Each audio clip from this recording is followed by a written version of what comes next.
In this lesson, we're going to learn how to create an applet to display an image. In this case, it's going to be the steaming cup of coffee Java image that most people recognize as a symbol for the Java programming language. So let's get started. We're going to call this program imageapplet.java. First thing we need to do, of course, is our imports. So we'll take care of that first. Now we need some HTML since we're going to actually run this applet. So let's fill that in real quick. Set a width of 400 and a height of 350. Close out the comment, and we're ready to start the class. So the first thing we're going to do is we're going to create a private variable called anImage, and it's of image type. Next, we're going to write an init method, and in that init method, we're going to initialize an image to our image.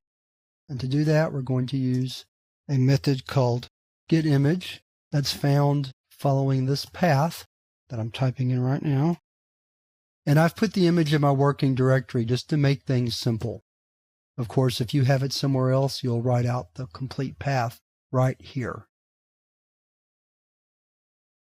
Next, we'll have our paint method.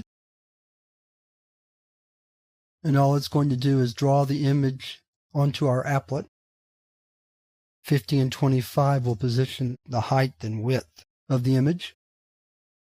And then just to demonstrate this, you can set the status bar of an applet. So we're going to write just a little simple image loaded message down there. And I'm just doing that to demonstrate how it works. We don't need to implement any of the other methods, so we're going to stop right there. And let's go ahead and compile and execute this program. So we're going to save it, go back to the command line.